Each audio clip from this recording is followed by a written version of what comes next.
भारत माता की। भारत माता की। नमस्कार। उजोनीर रायजोलोई मोरम आरु श्रद्धा जानाइशो। आपुना लोक होकोलुले बोहाग बिहुर उलोक जोनालो।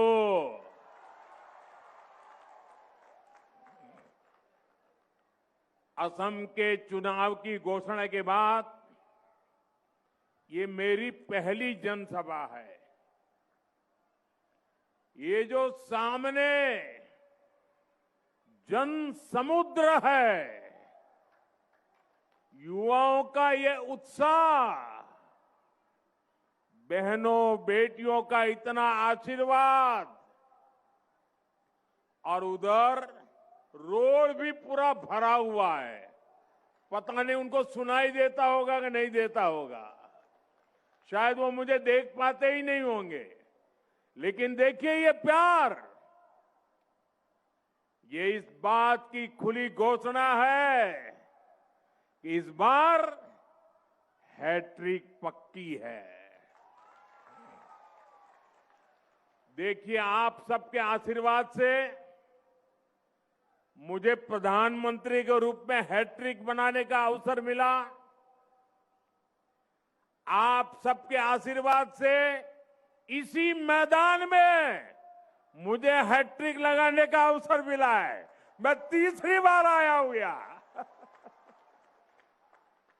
और आपके आशीर्वाद से असम में सरकार भी हैट्रिक बनाने वाली है।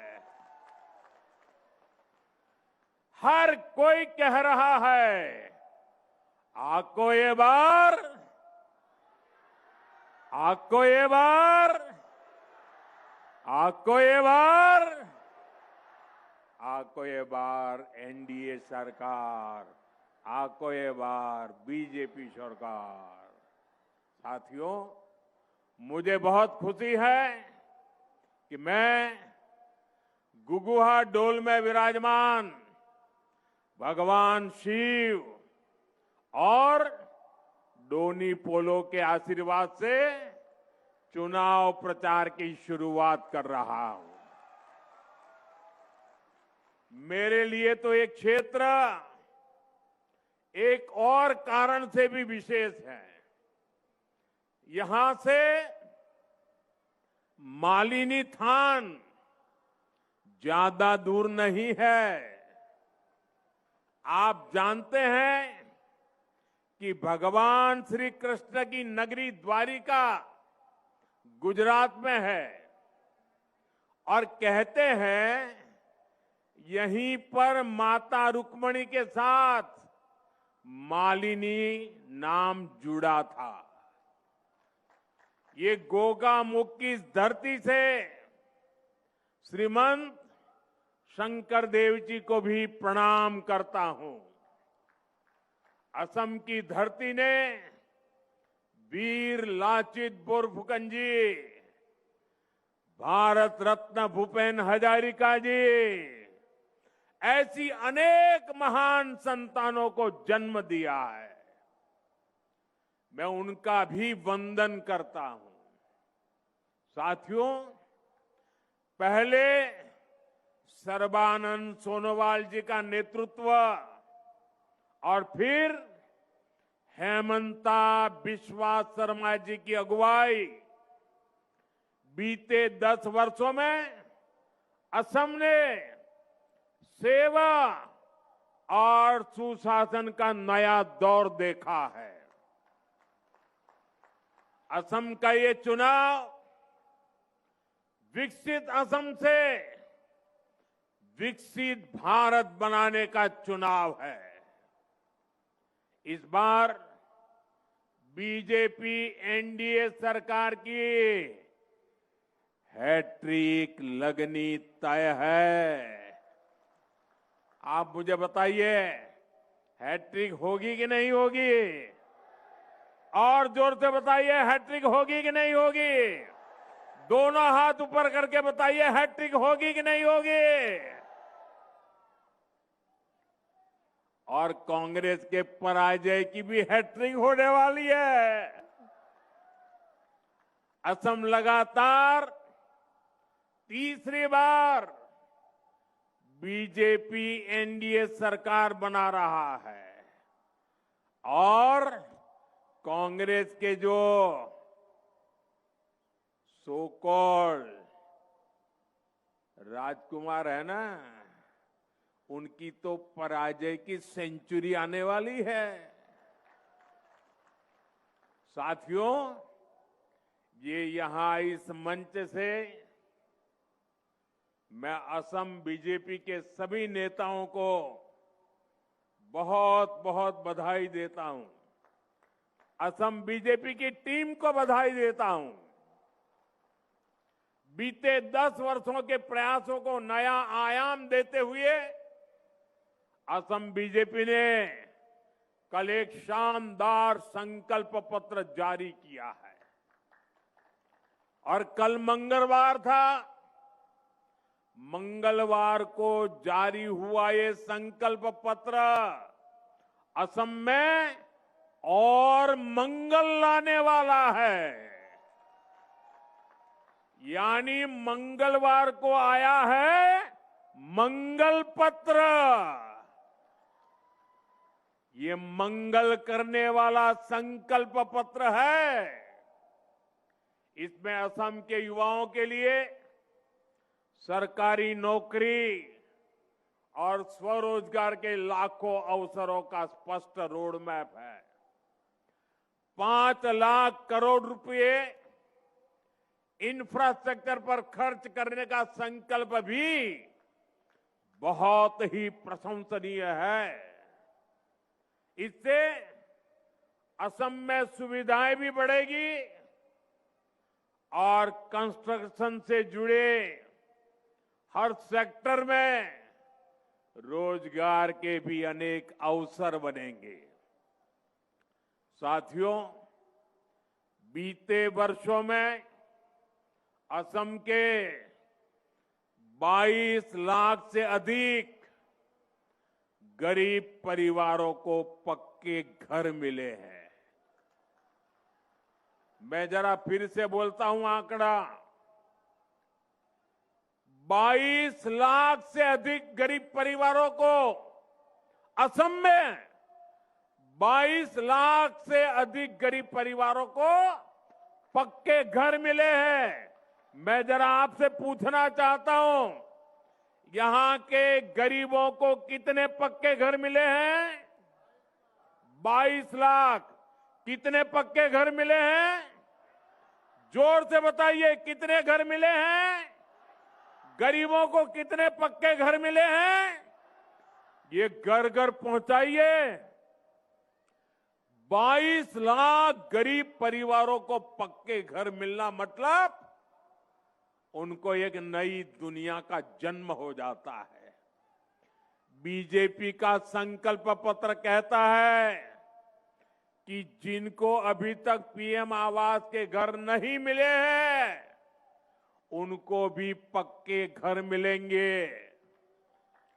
आने वाले समय में 15 लाख और गरीब परिवारों को पक्के घर की गारंटी पक्की है। गरीब परिवारों के बच्चों को केजी से पीजी तक मुफ्त शिक्षा की घोषणा भी प्रशंसनीय है। साथियों, असम की बहनों बेटियों के लिए तो डबल इंजन सरकार का डबल बेनिफिट और भी आकर्षक होता जा रहा है। मैं जो आंकड़े बोल रहा हूं याद रखोगे? घर घर बताओगे?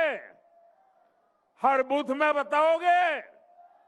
मैं बताता हूं, लखपति दीदी अभियान से असम की बहनों को बहुत लाभ हुआ है।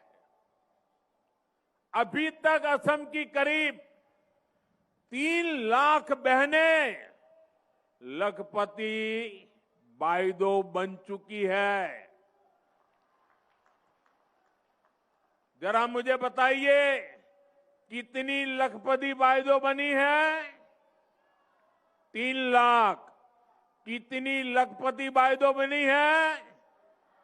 जरा जोर से बताइए कितनी लखपति बाइदो बनी है? कल असम बीजेपी ने ऐलान किया है कि अब डबल इंजन सरकार 40 लाख बहनों को लखपति बाइदो बनाने के लिए प्रयास करेगी। कितनी? कितनी? 40 लाख बहनों को। आप सोचिए, 40 लाख बहनों को मतलब 40 लाख घरों में कोई न कोई लखपति दीदी बनने वाली है। साथ ही असम बीजेपी ने अरुणोदय योजना में और अधिक बहनों को जोड़ने में और हर महीने मिलने वाली मदद को बढ़ाने की भी गारंटी दी है। हमारी बेटियों के साथ कोई धोखाधड़ी न कर सके, बेटियों का मान सम्मान और जीवन सुरक्षित रहे, इसके लिए भी अनेक बड़ी घोषणाएं की गई हैं। साथियों, असम में यूनिफॉर्म सिविल कोड लागू करना और हमारे आदिवासी समाज 6 शेड्यूल एरिया की संस्कृति और परंपराओं को सुरक्षित रखना, ये असम की पहचान बचाने के लिए बहुत बड़ी घोषणाएं हैं। और आप जानते हैं, बीजेपी जो कहती है वो करके दिखाती है। साथियों, किसानों का सशक्तिकरण डबल इंजन सरकार की बहुत बड़ी प्राथमिकता रही है। असम के 20 लाख किसानों को अभी तक पीएम किसान निधि के तहत 7,500 करोड़ रुपए मिल चुके हैं। अब असम बीजेपी ने घोषणा की है कि यहां के छोटे किसानों को हर वर्ष 11,000 रुपए अतिरिक्त मिलेंगे। इसके अलावा असम बीजेपी ने ट्रैक्टर, पावर टिलर और गायें खरीदने के लिए बहुत बड़ी मदद देने का ऐलान किया है। साथियों, बारिश और बाढ़ से भी सबसे अधिक नुकसान मेरे किसान भाई बहनों को होता है। मुझे बहुत संतोष है कि पीएम फसल बीमा योजना से असम के करीब 11 लाख किसानों को 730 करोड़ रुपए से अधिक का क्लेम मिल चुका है। लेकिन बीजेपी एनडीए सरकार का निरंतर प्रयास है कि बाढ़ की समस्या का भी स्थायी समाधान निकले।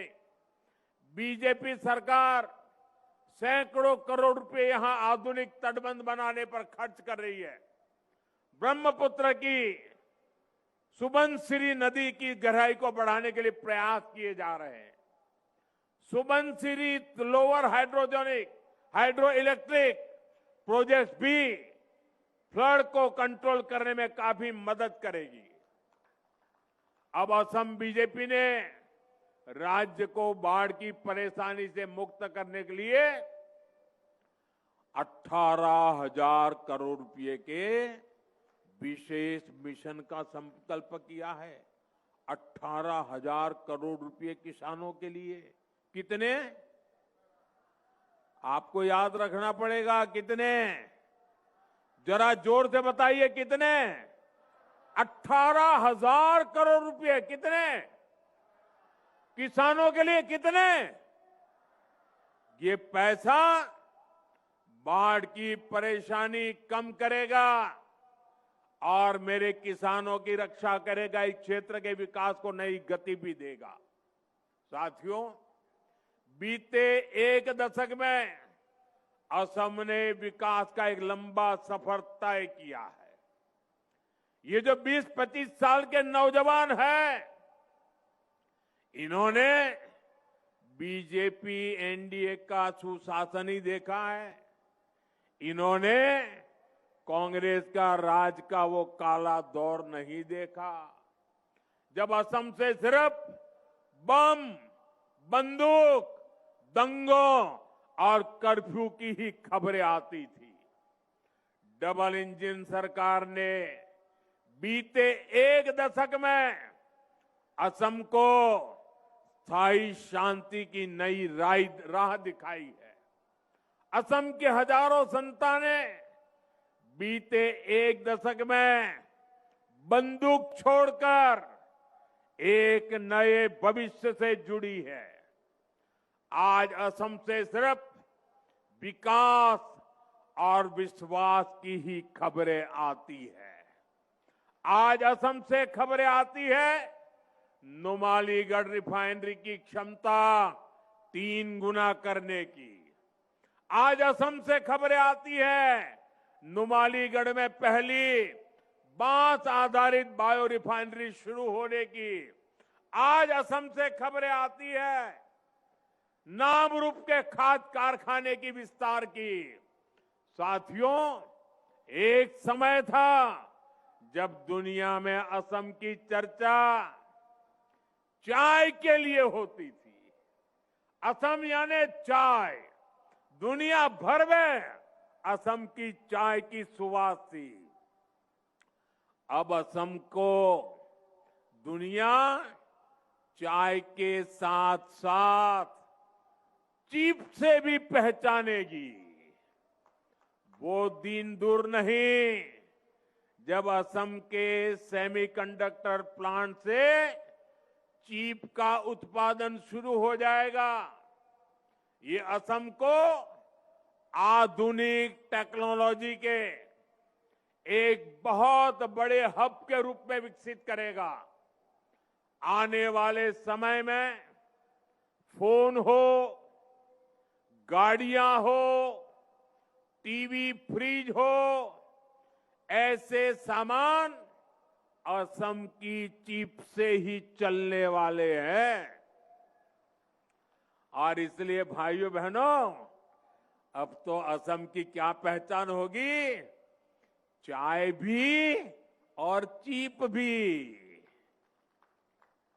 यही विकसित असम का हमारा रोड मैप है। मैं आपको भरोसा देता हूं, आप यहां फिर से बीजेपी सरकार बनाइए, असम का और तेजी से विकास होगा। और ये आपको मोदी की गारंटी है। आपना लोके याद आको ए बार बीजेपी सरकार बनाओ अहोमोर आरो बहुत बेसी उन्नति होबो। एया आपना लोको मोदी गारंटी। साथियों, असम को प्रकृति ने बहुत कुछ दिया है। असम के पास संसाधनों की कभी कमी नहीं रही है, लेकिन कांग्रेस ने सत्ता के लिए असम के समाज को भी बांटा और ब्रह्मपुत्र के 2 किनारों को भी कभी जुड़ने नहीं दिया। कांग्रेस ने 60-65 साल में ब्रह्मपुत्र पर सिर्फ 3 ही पुल बनाए। 60-65 साल में कितने पुल? कितने पुल? कितने पुल? पुलों के अभाव में कितने ही लोगों को हमें खोना पड़ा, कितनी ही पीढ़ियों को मुश्किल से गुजरना पड़ा। डबल इंजन सरकार ने इस पीड़ा को, इस परेशानी को समझा और 10-11 वर्षों में ही ब्रह्मपुत्र पर 5 बड़े ब्रिज पूरे किए। कितने कितने 5 बड़े ब्रिज, 65 साल में 3, 11 साल में 5। बड़ा काम हुआ कि नहीं हुआ? और सभी 5 बड़े पुलों पर काम तेजी से चल रहा है। आज बोगीबिल ब्रिज और भूपेन हजारिका सेतु ने उत्तरी असम सहित पूरे नॉर्थ ईस्ट के जीवन को बदल दिया है। कांग्रेस रहती तो ये ब्रिज आज भी पूरे नहीं हो पाते। इसलिए तो आज हर कोई यही कह रहा है, असम को आधुनिक इंफ्रास्ट्रक्चर अगर कोई पार्टी दे सकती है तो वो बीजेपी है, एनडीए है।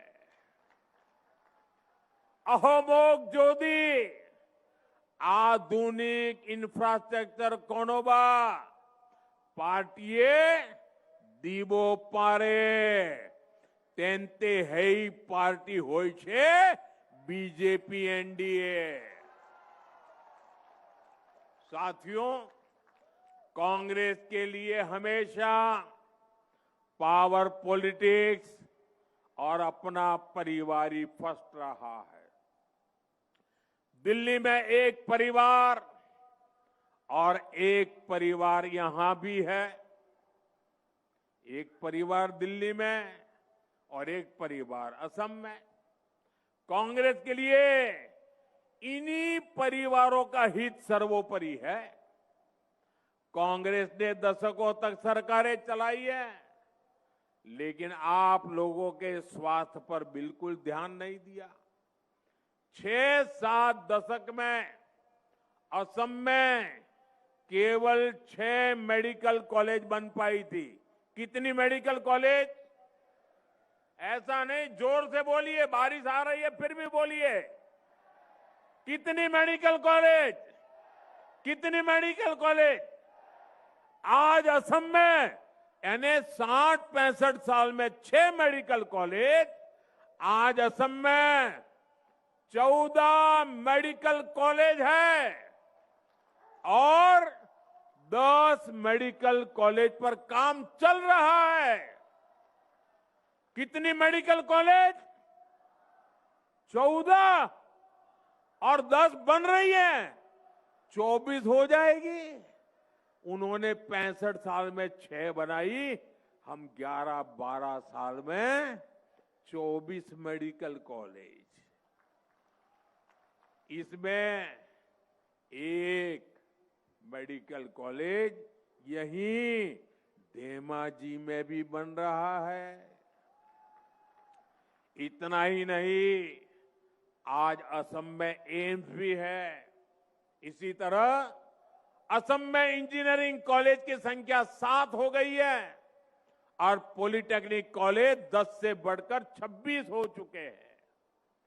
यहां गोगामुख में ही एग्रीकल्चर रिसर्च इंस्टीट्यूट का शिलान्यास और धेमाजी इंजीनियरिंग कॉलेज का लोकार्पण करने का अवसर तो आपने मुझे ही दिया था। धेमाजी आईटीआई और धेमाजी पॉलिटेक्निक को भी अपग्रेड किया जा रहा है। यानी असम को बेहतर इलाज मिले, बेहतर पढ़ाई की सुविधाएं मिले, ये हमारी प्राथमिकता रही है। इससे गरीब हो या मिडिल क्लास, सबका जीवन बेहतर होता है। असम के गरीब और मध्यम वर्ग का कल्याण बीजेपी की बहुत बड़ी प्राथमिकता है।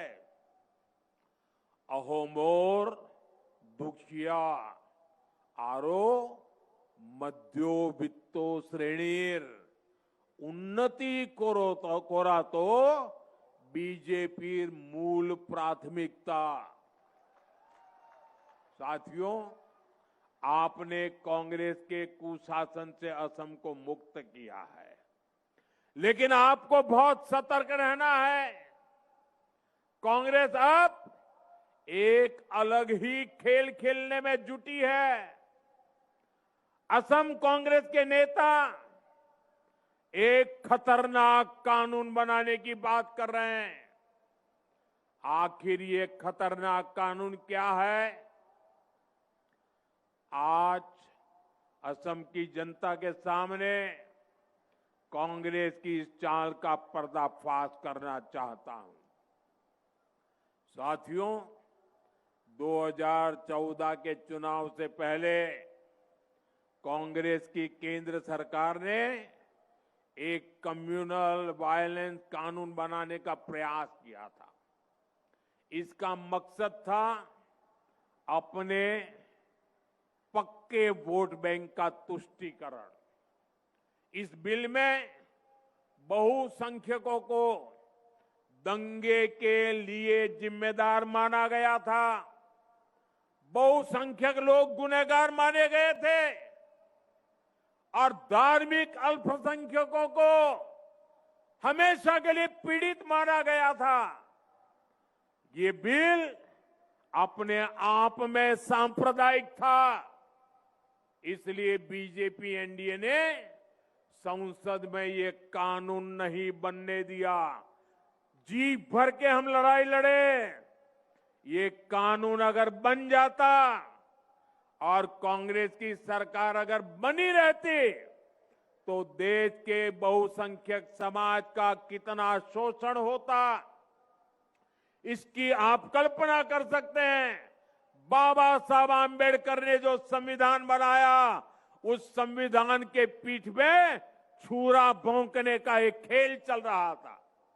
साथियों, अब 12 साल बाद कांग्रेस यहां असम में भी उसी तरह का कानून बनाने की घोषणा कर रही है।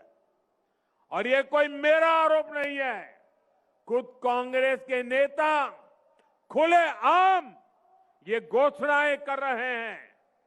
ये एकदम साफ है कि कांग्रेस अब सत्ता पाने के लिए कुछ भी कर सकती है। अब तो मुस्लिम लीगी माओवादी कांग्रेस बन चुकी है। आजादी से पहले मुस्लिम लीग ने देश को बांटने का खेल खेला। वही काम आज कांग्रेस कर रही है। साथियों, आज कांग्रेस घुसपैठ और घुसपैठियों को भी खुला समर्थन दे रही है। पहले कांग्रेस असम में घुसपैठियों को खुली छूट देती थी, यहां किसानों और आदिवासियों की जमीन पर कब्जे करने दिए। अब जब बीजेपी एनडीए सरकार इस अवैध कब्जे को हटा रही है तो कांग्रेस इस पर भी बवाल कर रही है। साथियों, कांग्रेस असम में विदेशियों को बसाना चाहती है। असम की मूल संतानों को अल्पसंख्यक बनाना चाहती है। असम के अनेक जिलों में ये संकट हम सभी देख रहे हैं। बीजेपी एनडीए सरकार किसानों, आदिवासियों और हमारे जंगल की जमीन को घुसपैठियों के कब्जे में नहीं रहने देगा। अवैध कब्जे के खिलाफ बीजेपी एनडीए सरकार की कार्रवाई जारी रहेगी। असमिया शान और पहचान बनी रहेगी। ये मोदी की गारंटी है। साथियों, बीजेपी एनडीए सरकार का मंत्र है नागरिक देवो भव। जो किसी भी कारण से विकास में पीछे छूट गया है, उसके आगे लाना ये हमारी प्राथमिकता है। इसी भाव के साथ हमारी सरकार ट्राइबल समाज के वेलफेयर और विकास के लिए काम कर रही है। लेकिन कांग्रेस ट्राइबल समाज के अपमान का भी कोई मौका नहीं छोड़ती है। यहां मिसिंग जनजातीय समाज को भी दशकों तक कांग्रेस की उपेक्षा का सामना करना पड़ा है।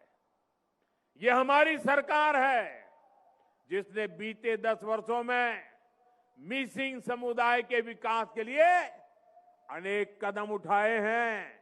और ये मेरा सौभाग्य देखिए, ये मिसिंग समाज ने मेरा सम्मान किया है। ये मेरे लिए बड़ा गौरव है। ये मेरी भी शान बढ़ा रहा है। मैं मिसिंग समाज के इस प्यार को सर आंखों पे चढ़ाता हूं। आज सैकड़ों प्राइमरी स्कूलों में मिसिंग में पढ़ाई हो रही है। मिसिंग यूथ फेस्टिवल के आयोजन के लिए करोड़ों रुपए की मदद दी की है। मिसिंग युवाओं के रोजगार के लिए भी डबल इंजन सरकार निरंतर नए कदम उठा रही है। मैं आज जितने भी जनजातीय समाज है सभी को आश्वासन देने आया हूं कि सबके सपनों, सबकी आकांक्षाओं को पूरा किया जाएगा। भाजपा विकास और विरासत दोनों के लिए काम करने वाली पार्टी है। आपकी संस्कृति और आपके सपनों को बीजेपी पूरा सम्मान दे रही है और आगे भी आपकी आकांक्षाओं का हम पूरा ध्यान रखेंगे। साथियों, बीजेपी एनडीए सरकार विकसित असम के लिए लगातार काम कर रही है। 9 अप्रैल को मतदान के पुराने सभी रिकॉर्ड टूटने चाहिए। रिकॉर्ड टूटेंगे कि नहीं टूटेंगे? अपने बूथ में रिकॉर्ड तोड़ोगे? पहले से ज्यादा मतदान कराओगे? सुबह सुबह मतदान करा दोगे? ये जितने भी बीजेपी एनडीए के उम्मीदवार हैं, ये असम के सिपाही हैं, असम के तेज विकास के लिए प्रतिबद्ध है। आप सभी कैंडिडेट आगे चले आइए। आप इन सभी को जरूर एमएलए बनाइए, बनाएंगे। साथियों, आप मेरा एक काम और करेंगे? मेरा एक काम करेंगे? जरा हाथ ऊपर करके बताइए, करेंगे? आप यहां से अपने घर जाएंगे। मतदान होने तक घर घर जाना है और परिवार में जिससे भी मिलना हो जाए उनको कहना कि मोदी जी आए थे और मोदी ने आप सभी को बोहाग बिहू की शुभकामनाएं भेजी है। बता दोगे? बोहाग बिहू की शुभकामना पहुंचाओगे? देखिए, आज मेरा सौभाग्य है, आज चुनाव प्रचार के लिए, चुनाव घोषित होने के लिए मैं पहली बार असम आया और आते ही मैंने क्या किया? आज सबसे पहले सुबह मैं टी गार्डन में गया। टी गार्डन में जाकर के टी गार्डन में काम करने वाली बहनों के आशीर्वाद लिए, उनको प्रणाम किया, उनकी शुभकामनाएं लेकर के मैं निकला हूं और मैंने उनसे जिंदगी जिस चाय से मेरी जुड़ी हुई है उस चाय की पत्ती को कैसे तोड़ते हैं उसको भी सीखा। साथियों, आपका ये प्यार मैं देख रहा हूं, जरा दिल्ली वालों को समझ नहीं आएगा। ये बारिश के बावजूद भी इतनी संख्या में लोगों का खड़े रहना, लगातार बारिश के बावजूद भी इतने लोगों का आना, ये हैट्रिक की गारंटी है, हैट्रिक की। और नामदार के पराजय की सेंचुरी की भी गारंटी है। बोलिए मेरे साथ, भारत माता की, भारत माता की, भारत माता की। बहुत बहुत धन्यवाद।